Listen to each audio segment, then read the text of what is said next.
Most of you guys have heard of the ticking time bomb found on these 2024 and earlier Ram pickups.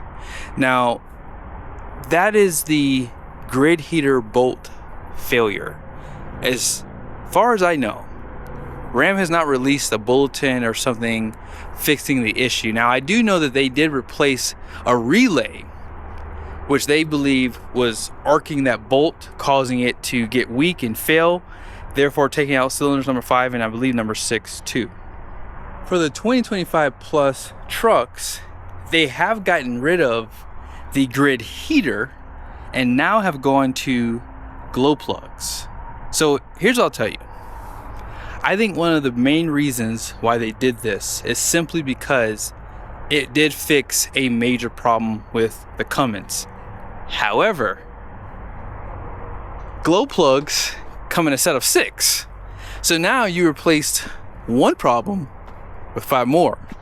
So in my humble opinion, I'm not sure why Ram didn't decide to call Mr. Gail Banks and say, hey, any way we can use your product for the time being till we figure out a better solution for heating these diesels, because most of you guys know diesels need heat and you really want these engines to make as much heat as possible on startup. That way you prevent fuel dilution, especially if you're using biodiesel. I have a video I've done on that. You should watch it.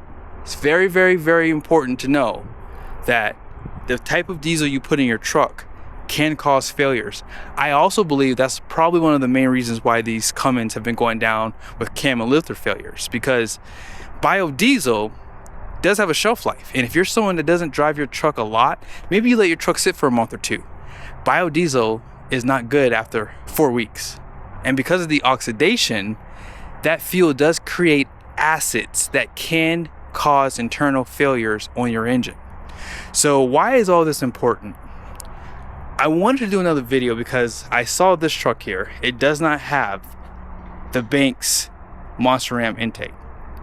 And I want to go over some things with you guys because it doesn't just prevent that failure, but it also gives you better performance simply because they get rid of that grid. Now, if you've never seen it before, that grid heater is kind of like what you've seen like on a heater at your house. Maybe you have like a little space heater and you've seen probably the grids that it might have, and air blows over them, therefore giving you heat.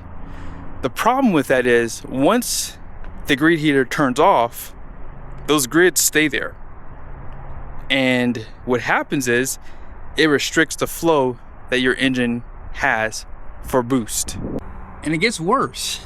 You guys see right here, that is your EGR system. Now it does run all the way over to this side here into your intake elbow.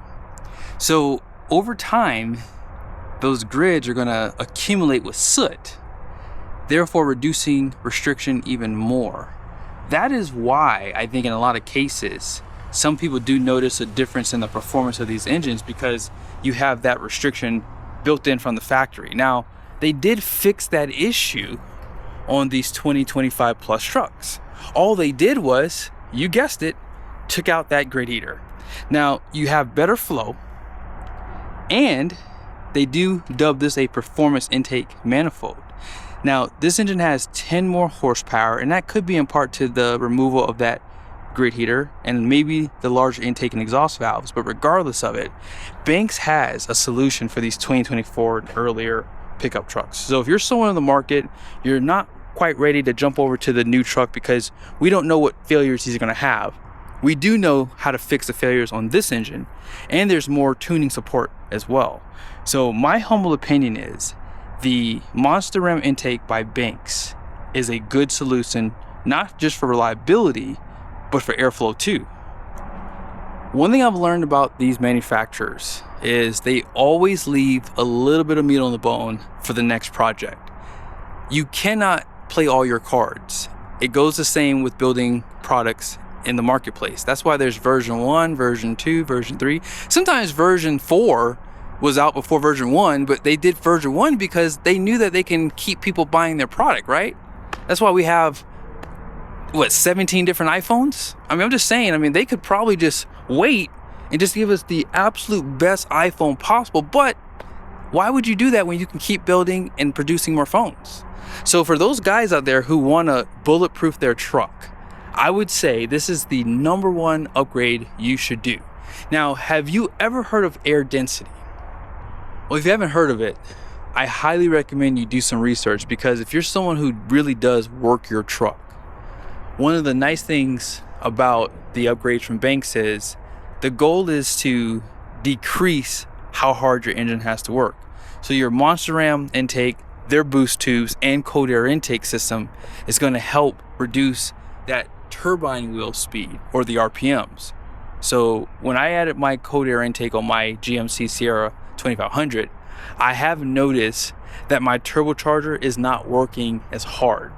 And that is the benefit of doing these upgrades. Remember, the manufacturer always leaves a little bit of meat on the bone. So when you do these upgrades, you do notice a difference in how the trucks respond. Like, for example, the boost tubes.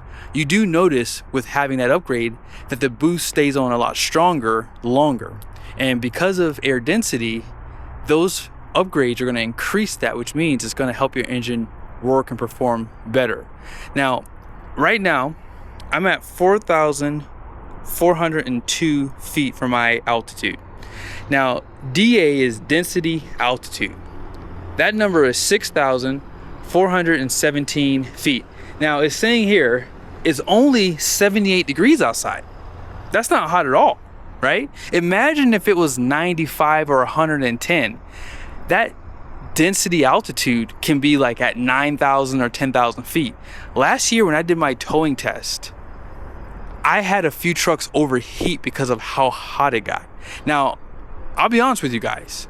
Those trucks were broken in and they didn't have much more than 50,000 miles on them. I don't think they had 50,000 miles on them.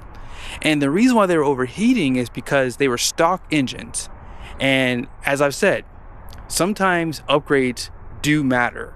And I think because of the R&D that Barbeques does, their upgrades really do make a difference overall. And if I were to show you a comparison of this, not only this elbow, but even the plate that it sits on, you get more airflow with their system over the stock. And that's going to help overall with your air density. So that is something I highly recommend. Even if you just did the Monster Ram intake, that alone will make a big difference on these 2024 and earlier trucks. Now, I know the question's coming. What about warranty? Here's what I'll tell you. That depends on your dealership. What I can tell you right now is a intake upgrade, I'm talking about the Monster Ram intake, will not void your warranty. In fact, there is no way a manufacturer can void your warranty, because you do have a law, the Magnuson-Moss Act, that protects you as a consumer. So a dealership cannot tell you that your warranty is void because you did upgrades. And what I'll tell you is do some research and have it with you. That way you can go to bat with them and say, hey, I'm not trying to start a fight with you, but I want you to know that what you're saying is wrong. And then that way you can show them the facts of how, in fact, if you do have upgrades, those upgrades would have to fail in order for your warranty to be declined. But no, you cannot have a voided warranty. That's not possible unless you do some insane upfit on your truck where you take out the engine and all the components, and yeah, that way your engine and transmission warranty are voided because you no longer have the factory stuff. I want to end off this video by discussing what I'm hoping to see from the guys at Barbeques in the future. As I mentioned earlier, this truck does have a performance intake manifold, but obviously I'm pretty sure there's still some room to make improvements. And I kind of wish that Stellantis went to Gail Barbeques and asked about the heating elements, because if you don't know, you can now get up to 1500 watts of heat on these engines. You have 750 watts, and if you live in a really cold climate, you have up to 1500 watts. That's going to significantly improve heating over this grid heater. And I'm willing to bet you, now that these trucks have these glow plugs, we have 6 other potential failure points versus the 1. And that's my fear. On the Duramax forums, and I've actually had a personal video that I'd done. Actually, I don't think I did a video on it. There was a truck out here where unfortunately the piston hit the glow plug and it pretty much made the ceramic part of the glow plug explode, took out the engine. So I'm hoping that maybe, just maybe, Gale Banks can do a kit where you can delete the glow plugs on this engine and they can just use their heating solution with those heating elements and get up to 1500 watts. So we'll have to wait and see. I don't know anything. I'm just doing this video hoping that they'll see this video and that we could potentially get some good news about that. And in the future, if you're a GM guy or a Ford guy, I'm gonna do a video for those trucks too, hoping the same thing, because it is a failure for the V8s. The way that they position those glow plugs, they can come in contact with the piston and cause engine failure. So I hope this video was helpful. Be sure to check out my promo code down below if you would like to purchase any Banks products, and let me know what you guys think. Do you have the intake from Banks, or do you have any other upgrades from them? Let us know your thoughts in the comment section below.